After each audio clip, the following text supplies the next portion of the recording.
በቢሊዮነሮች ዝርዝር ላይ ስማቸው ሳይካተት መቅረቱ ነው እየተነገረ የሚገኘው። ኢትዮጵያዊው ሼህ መሐመድ አላሙዲ ብሉምበርግ እንዳወጣው መረጃ ከሆነ የሀብት መጠናቸው 9.12 ቢሊዮን ዶላር እንደሆነ ቢያስቀምጥም ነገር ግን የፎርብስ የ2026 የቢሊዮነሮች ስም ዝርዝር ላይ ግን ስማቸው ሳይካተት መቅረቱ ነው እየተነገረ የሚገኘው። ይህ ነገርም በርካቶችን እያነጋገረ ነው የሚገኘው። እንደሚታወቀው ከዚህ ቀደም በተደጋጋሚ እንግዲህ በቢሊዮነሮች ዝርዝር ላይ ስማቸው ከግንባር ቀደሞቹ ማለት ነው ከ1 እስከ 10 ከሚቀመጡት ስማቸው እንደሚቀመጥ የሚታወቅ ነገር ነው። እንዲሁም ደግሞ ቢሊዮነር መሆናቸው የሚታወቅ ቢሆንም ነገር ግን በ2026 የቢሊዮነሮች ዝርዝር ላይ ሳካተታቸው መቅረቱ ነው እየተነገረ የሚገኘው። ከዚህ ቀደም ማለት ነው ከ2017 እስከ 2018 ባሉት ጊዜያት ውስጥ በሳውዲ አረቢያ የሚገኙት የሼህ መሐመድ አላሙዲ በእስር ቤት እንደነበሩ እንዲሁም ደግሞ በሳውዲው አልጋ ወራሽ በሆኑት መሐመድ ቢን ሳልማን የጸረ ሙስና ዘመቻ በሚያደርጉበት ሰዓትም እንግዲህ ሼህ መሐመድ አላሙዲ ከተያዙት ባለስልጣናት እንዲሁም ደግሞ ቢሊዮነሮች እና ከአልጋ ወራሾች ጋርም እንግዲህ በሆቴል ለ14 ወራት ታስረው እንደነበር የሚታወቅ ነገር ነው። ብሉምበርግም እንግዲህ ይህ ነገር ምናልባትም ተጽዕኖ አድርጎባቸው ሊሆን ይችላል የሚሉ መረጃዎችን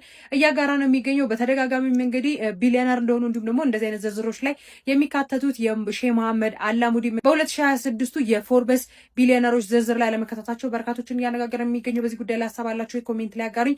በሌሎች አዳዲስ መረጃዎች በድጋሚ መልሳለሁ። የፕላስ ምልክቷን መጫናችሁን አትርሱ። መልካም ምሽት ይሆንላችሁ።